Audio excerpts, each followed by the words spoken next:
Salut tous chers abonnés, j'espère que tout le monde va bien, moi ça va. Alors on est là pour faire le pronostic de mon quintet de vendredi. Avant ça on va faire les amis l'arrivée d'aujourd'hui. L'arrivée c'était à Longchamp, donc l'arrivée le 16, le 2, le 3, le 15 et le 6. Dans la sélection 6 sur internet je vous donne le 3 et le 6 et pour mes abonnés je leur donne le 16. Voilà.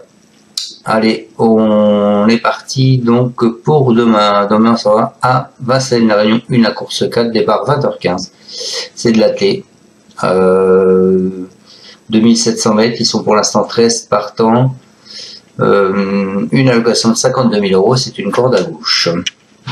Vous avez le 1 qui a mis une pastille verte, le 4 qui a mis une pastille verte, le 11 qui a mis une pastille verte et le 5 qui a mis une pastille rouge.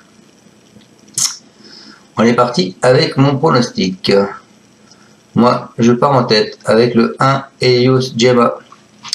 Il est dauphin de Head of State, 4e, le 27 juillet au Mans. Ce pensionnaire d'Alexandre Plard s'est de nouveau classé 2e, ensuite à Pornichy-la-Baule.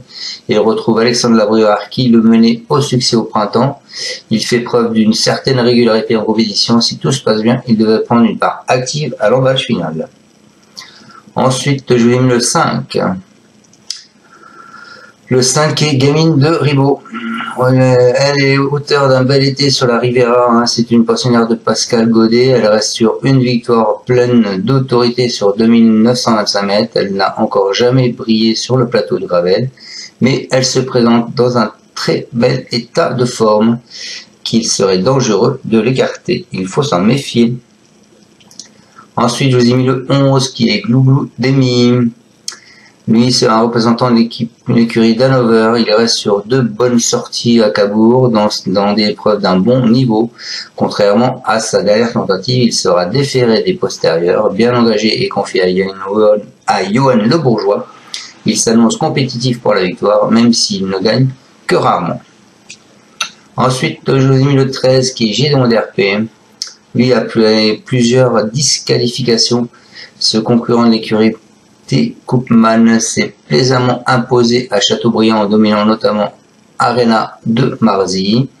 Fautif alors qu'il possédait d'évidentes ressources en dernier lieu, il trouve dans la foulée un engagement sur mesure. Il fait preuve d'application d'un bout à l'autre du parcours. Il peut même gagner. Ensuite, je vous ai mis le 6, ça va pas être le cheval de tout le monde, c'est Hermès d'Harcourville. L'hiver dernier, cet élève de Bruno Marie s'est honorablement comporté dans des prix de série ici même. Il vient de renouer avec la victoire. La Chartres à Chartres-sur-Loire, dans un lot toutefois modeste. Son retour sur le temple du trot, il peut évidemment accrocher une place, mais il ne dispose pas beaucoup de marge. Il y a du mieux quand même, donc il faudra s'en méfier. Et ensuite, je vous ai mis le 8, c'est une concurrente de la famille Mautier.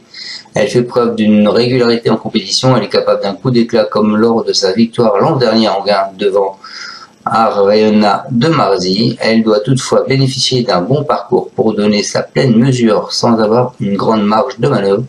Elle peut se placer. Voilà.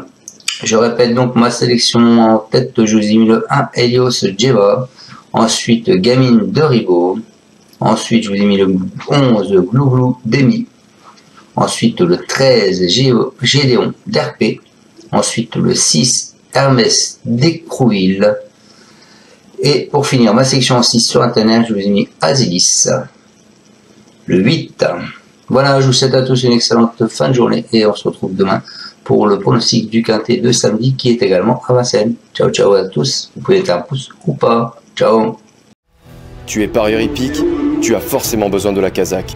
La Kazakh, c'est l'outil indispensable des parieurs hippiques, avec plus de 60 filtres en temps réel et la possibilité d'affiner tes pronos et trouver ton cheval gagnant.